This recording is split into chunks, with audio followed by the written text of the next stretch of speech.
Morning আমার সকল YouTube বন্ধুদের। তোমরা সবাই কেমন আছো? আশা করি তোমরা সকলেই ভালো আছো, আর আমিও ভীষণ ভালো আছি। তো কালকে রাত্রেবেলা একটু ঝড় হয়েছিল, যার জন্য আমার লাগানো ভুট্টা গাছগুলো সব হেলে গেছে। আমি একটা পাট শাক ছিটাইছিলাম, পাটের বিচন, সেখান থেকে কত সুন্দর একটা পাট শাক হয়েছে। একটা তরকারি হয়ে যাবে পাট শাকের। এটা কি লঙ্কা গাছ হয়েছে।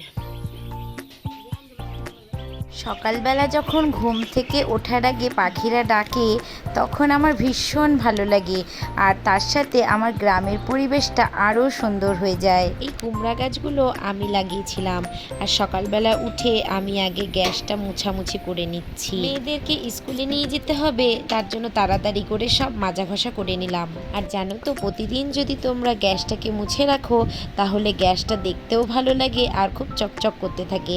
আর আশেপাশের সব কৌটোর পাশের জায়গাগুলো সব আমি সুন্দর করে পরিষ্কার করে এই টাইলসগুলো মুছে নিলাম।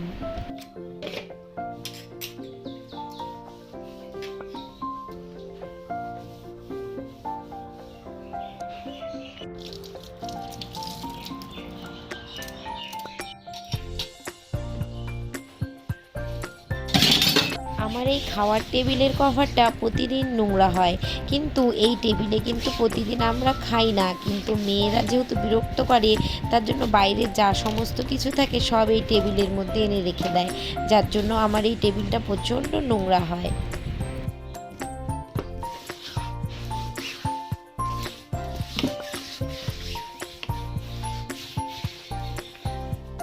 তার সাথে ভাবলাম আজকে একটু ফ্রিজটাও মোছামুছি করে নিই।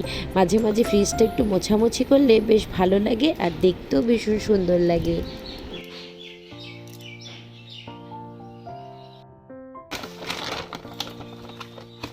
যেহেতু পয়লা বৈশাখে তো বাড়িতে একটু পূজা করতে হবে, যার জন্য বাজার থেকে কর্তামশাই একটা বড় তরমুজ আর মেয়েরা টক ডাল খাবে বলেছে, তার জন্য দুটো আম এনেছিল। আমি আমার বরকে বলেছিলাম, তুমি বাজারে একটা ভালো দেখে বেশ তরমুজ নিয়ে এসো, আর ভেতরটা যেন লাল হয়, তাই জন্য ও এই তরমুজটাই নিয়ে এসেছে। আর তার সাথে দুটো ছোট ছোট আম, একটা আম আজকে রান্না করে দেবো, আর একটা আম পরে রান্না করে দেবো। আমার বড় মেয়ে টক ডাল খেতে ভীষণ ভালোবাসে, ওর জন্যই এই আম দুটো আনা, না হলে ও একদম ওর বাবাকে শেষ করে দিত। আর এই ঢাকনাটা অনেক দিন থেকেই মাজা হয় না, আমি আজকে সুন্দর করে পরিষ্কার করে নিলাম। আর জানোই তো, গ্রামের বাড়ি থাকি, গ্রামের বাড়িতে থাকা মানেই গায়ের দুধ এই সব। তো সকাল সকাল যেহেতু মা গাই দোয়াচ্ছে, আর আমি এদিকে চা বানিয়ে নিলাম, আর চায়ের সাথে দুটো কচুরি নিয়ে নিলাম। এখন বসে বসে আমি একটু চা খেয়ে নেব।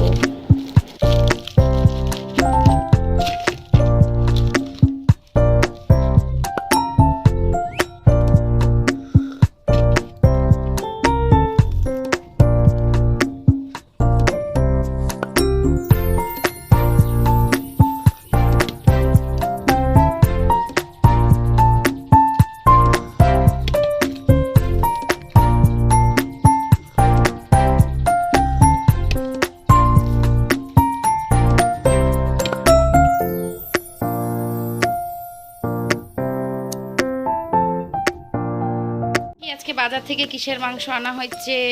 এটা কিসের মাংস আনছে রে?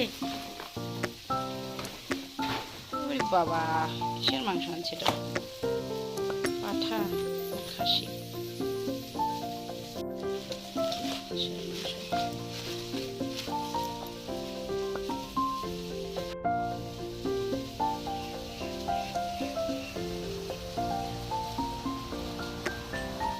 দেখো, আমার চিচিঙ্গা ভাজাটা হয়ে গেল।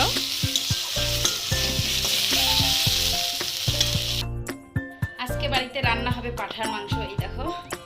তো যেহেতু আজকে পয়লা বৈশাখ, তার জন্য আজকে পাঠার মাংস রান্না হবে। আর আজকে পাঠার মাংসটা একদম কবজি ডুবাই খাবো, সেই সুন্দর। চলো রান্না করি।